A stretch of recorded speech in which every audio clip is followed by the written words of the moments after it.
नमस्कार दोस्तों, स्वागत है आपका हमारे चैनल में। आज हम लोग बात करेंगे धनतेरस के बारे में।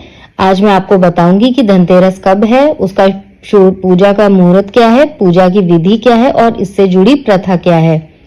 मैं सब कुछ डिटेल में आपको बताऊंगी, तो आप हमारा वीडियो अंत तक जरूर देखें और चैनल को सब्सक्राइब करें, लाइक करें और ज्यादा से ज्यादा शेयर करें। दोस्तों, धनतेरस के दिन धन के देव कुबेर, माँ लक्ष्मी, धनवंतरी और यमराज का पूजन किया जाता है।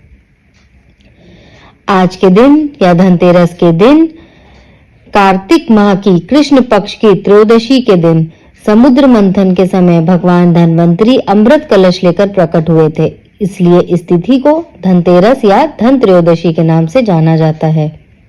इस दिन धन के देव कुबेर, माँ लक्ष्मी, धनवंतरी और यमराज इनका पूजन करना चाहिए। इस दिन सोना, चांदी या बर्तन आदि खरीदना भी शुभ माना जाता है। दोस्तों, पूजा का मुहूर्त है धनतेरस वाले दिन मंगलवार को नवंबर 2, 2021 तारीख है ये, और धनतेरस का पूजा मुहूर्त है 6:16 शाम के 6:16 से लेकर 8:11 तक धनतेरस की पूजा आप लोग कर सकते हैं।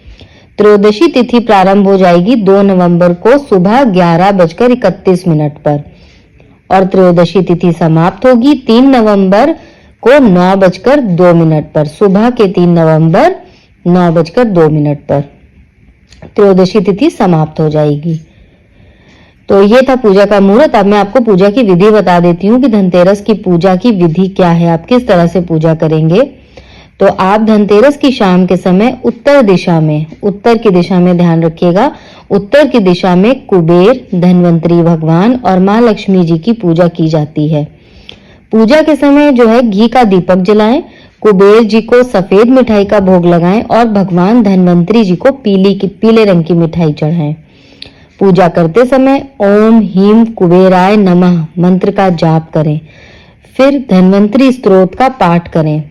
इसके बाद भगवान गणेश और माता लक्ष्मी जी के चरण छुएं, उनकी भी पूजा करें और मिट्टी का दीपक जला दें।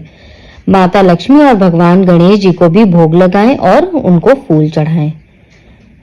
दोस्तों, धनतेरस की शाम घर के बाहर मुख्य द्वार पर और आंगन में दीप जलाने की प्रथा भी है। इस प्रथा के पीछे एक लोक कथा है। उस कथा के अनुसार किसी समय में एक राजा थे जिनका नाम हेम था। दैव कृपा से उन्हें पुत्र रत्न की प्राप्ति हुई। ज्योतिषियों ने जब बालक की कुंडली बनाई तो पता चला कि बालक का विवाह जिस दिन होगा उसके ठीक 4 दिन बाद वह मृत्यु को प्राप्त हो जाएगा। राजा इस बात को जानकर बहुत दुखी हुआ और राजकुमार को ऐसी जगह पर भेज दिया जहां किसी स्त्री की परछाई भी उस पर ना पड़े। दैवयोग से एक दिन एक राजकुमारी उधर से गुजरी और दोनों एक दूसरे को देखकर मोहित हो गए और उन्होंने गंधर्व विवाह कर लिया। विवाह के पश्चात विधि का विधान सामने आया और विवाह के 4 दिन बाद यमदूत उस राजकुमार के प्राण लेने जा पहुंचे। जब यमदूत राजकुमार के प्राण ले जा रहे थे, उस वक्त नवविवाहिता जो उसकी पत्नी थी, उसका विलाप सुनकर उनका हृदय भी द्रवित हो उठा। परंतु विधि के अनुसार उन्हें अपना कार्य तो करना ही था। यमराज को जब यमदूत ये कह रहे थे, उसी समय उनमें से एक ने यम देवता से विनती की, हे यमराज, क्या कोई ऐसा उपाय नहीं है जिससे मनुष्य अकाल मृत्यु से मुक्त हो जाए। दूत के इस प्रकार अनुरोध करने से यम देवता बोले, हे दूत, अकाल मृत्यु तो कर्म की गति है, इससे मुक्ति का एक आसान तरीका मैं तुम्हें बताता हूँ। सो सुनो। कार्तिक कृष्ण पक्ष की त्रयोदशी रात को जो प्राणी मेरे नाम से पूजन करके दीपमाला दक्षिण दिशा की ओर भेंट करता है, उसे अकाल मृत्यु का भय नहीं रहता है। यही कारण है कि लोग इस दिन घर से बाहर दक्षिण दिशा की ओर दीप जलाकर रखते हैं। दोस्तों, ये एक पूजन के साथ साथ मैं आपको बता रही हूँ कि ये एक बहुत ही योग्य और बहुत ही ज्यादा प्रभावी, आप इसे एक टोटका एक तरीके से कह सकते हैं इस पूजन को।